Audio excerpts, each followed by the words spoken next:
iPhone 14 is finally here, and man, where do I start? Okay, the thumbnail is just a bit of fun, but a tiny bit of truth there. By now you've seen all the big YouTuber videos who Apple took to California for the new iPhone 14 launch, and I'm sure you've seen the Apple event itself about the iPhone 14 already. Apologies for the rough and ready sort of aspect of this video, but there's a lot to talk about when it comes to the new iPhone 14 range that I'm not sure those big YouTubers will cover in their, in my view, somewhat Apple biased channels. I'm not hating on Apple, by the way. This is coming from someone who buys a lot of Apple products too. I'm Alex and I do down to earth tech videos. All right, let's get straight into the juicy stuff. The iPhone 14 is finally here, hooray, with a new model as well, the iPhone 14 Plus. But I'm finding it really difficult to get overexcited about the whole thing, to be honest. Essentially, when it comes to the iPhone 14 and 14 Plus, we're getting last year's model. The same look and feel, a couple of new colors and a bigger camera, sure, but the main thing for me on these models is the bigger battery. And yes, the action mode, the better selfie camera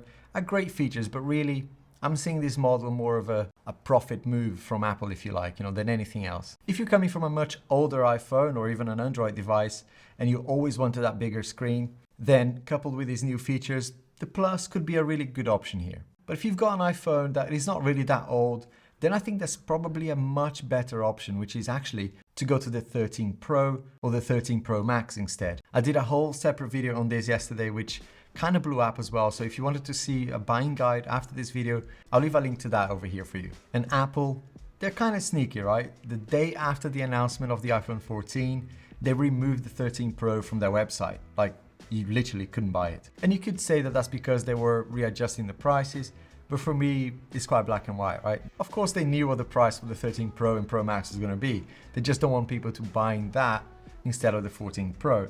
They obviously want us to spend more money, which I understand. Anyway, they finally announced the end of the SIM card. Not really sure how I feel about this one yet, but I do appreciate the whole SOS satellite thing. But there's always a gotcha with Apple, right? And I'm sorry, I can't help myself. If you missed this during the Apple event, I've got to say these things because I know the bigger YouTubers are just never going to mention this. They like their free flights to California too much, and I would too. Can't blame them. Cut that bit off. During the event, Apple kind of under their breath were like, the amazing SOS satellite service is going to be free for the next 2 years.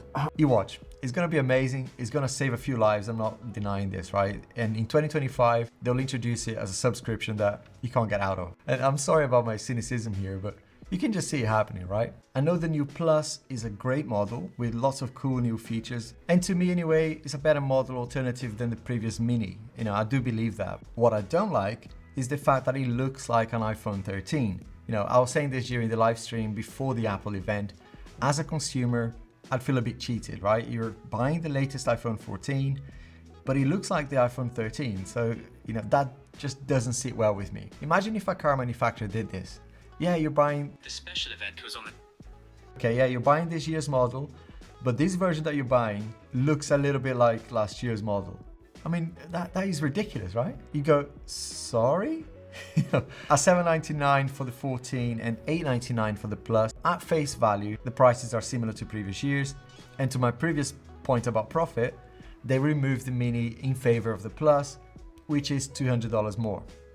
It's a very profitable business, what can I say, right? Buy shares. The 14 Plus is only available on October 7, which kind of confirms what I've been saying about production issues. Apple pretended nothing was happening, but clearly there's some problems there. The selfie camera autofocus on the Plus is great, and the camera upgrades are cool on the 14 as well.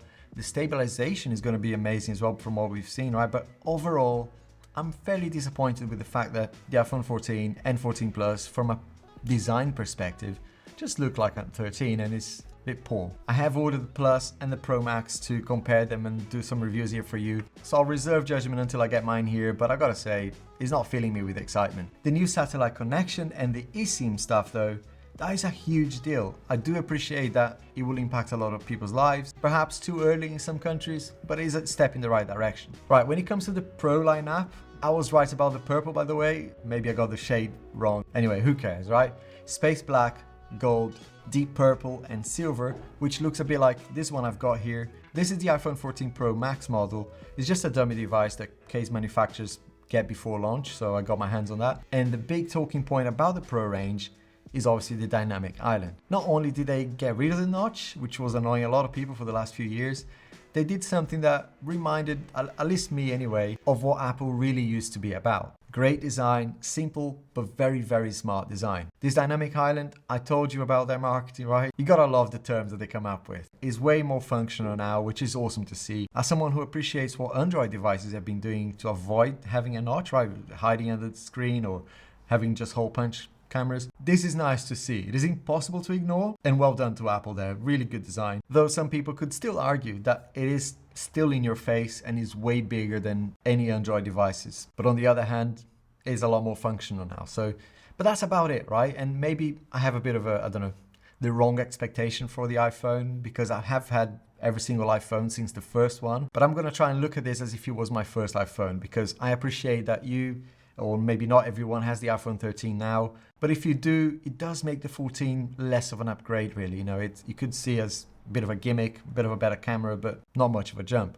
Especially when you look at the trade-in options as well. They're offering £625 here in the UK for a phone that cost up until last week £1,200. So yeah, not great. And I know in the US they have much better deals in some companies like T-Mobile. Some people are saying that they're giving $1,000 for some of the older devices. In that case, you know what? Buy their arm off, because that is a good deal. Ignoring me for a second, just looking at the 14 Pro range objectively, yes, they bought always on display too, which again, they went beyond a bit in the design in the way that Apple always does. What I mean by that is they don't innovate so much. And this may sound like an apology from Apple, and I really don't care, right? It's just how I see it. But they're always very, very late to bring features that others have had for a long time. But when they bring it, especially to the iPhone, they really, really bring it. The new dynamic island, which is the biggest talking point, is really cool, I think. And it presents, you know, some sort of different content depending on what you're doing. It would be awesome if you reminded people to subscribe to my channel too when they're watching my videos. Just kidding, but YouTube can be quite tricky for a small creator like me.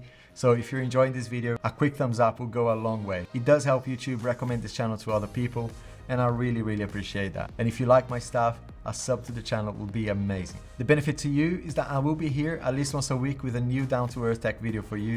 And as I said, I have ordered the 14 Pro Max in deep purple, and I've ordered the 14 Plus as well in the lighter purple, of course. And I also ordered the Apple Watch Ultra because my dog walks are really treacherous and it just looks really cool, I thought, and I'm quite curious about it. So there's a lot coming up, and yeah, you can expect some unbiased reviews coming your way. The iPhone 14 display, as we expected, looks great. To be honest with you, it was already really, really good on the 13 Pro range, but the always on display and how it behaves is really a nice touch, right? It does this very classy transition and changes the color of the image as well.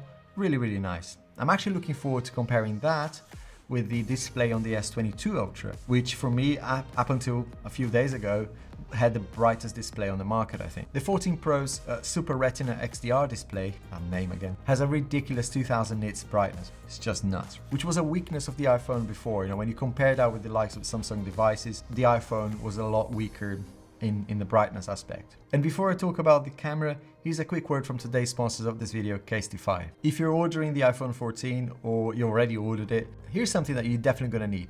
A protective case. I've got one here actually. CAsetify have this incredible case designs, and they're always great from a protective point of view. I've been reviewing them for over 2 years on the channel now, and for the iPhone 14, CAsetify now have a new proprietary shock absorbing tech called EcoShock, and they even managed to improve their drop protection, which is, you know, it was already incredible, now is even better. I drop tested CAsetify cases with the 12 Pro Max, the 13 Pro Max last year.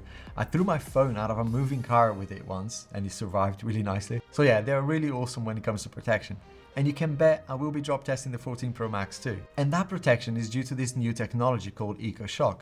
It features this twisted design, that's what they're calling it, which basically helps even out the tension distribution and disperse the impact more effectively. I know that sounded very technical, but you know, when you look inside the case, you see these grooves now in the protective material that they've got inside, and the protection is now 5 times the military standard, which is insane. It means that it's being drop tested 130 times to make sure that the EcoShock material doesn't wear off. Not only that, CAsetify cases are made of 65% plant-based materials. They're super light and come with this antimicrobial coating as well, getting rid of 99% of bacteria, which in this day and age, as you can imagine, is super important. I just love how grippy it is too. You know, one of my favorite things about CAsetify though is the endless print options. They're constantly adding new designs, having new artist collabs as well on their website, which is really cool to see. And their cases have MagSafe too, which for me is a must these days. So if you have MagSafe accessories in your car or at home, the CAsetify cases will support that. Talking about accessories, They have screen protectors and camera lens protectors as well, for those of you out there who are extra clumsy like me. As a viewer of this channel, you get a special 15% discount too, which is great. Grab yours today from casetify.com/AlexG to get a 15% off applied at checkout. Going back to the iPhone 14 Pro range, I learned my lesson last year when it comes to the camera upgrades, so I'm not really gonna get overexcited about this one. Last year, just to give you an idea, right, I got really excited about the cinematic mode, which turned out to be an absolute gimmick, right? Yes, on the adverts it looks amazing, and if you really light everything up properly like in a studio, you might get some decent footage, but overall it's just a feature that never really works to the extent that you want it to do. But yes, we now have a much bigger sensor, some really cool modes as well, which is, you know, getting at least someone like me excited about it, because I take photos and videos a lot with my smartphones. But for a lot of people on a day-to-day, most of us are not really going to care about these extra camera features. It is nice to see that Apple are making the phone camera more fun to use. It's one of the things that I really like about Android devices. But is that really going to be enough for you to want to upgrade? I don't know. Let us play a little game here. Comment with the satellite emoji if you're upgrading despite everything I said here, and comment with the whole emoji if you're skipping this one and maybe waiting for the iPhone 15. Why did I choose the whole emoji? Anyway, YouTube thinks you're gonna like this video over here, and I made this playlist over here as well, which I think you're gonna like. Don't forget to subscribe, more iPhone content coming up. See you soon.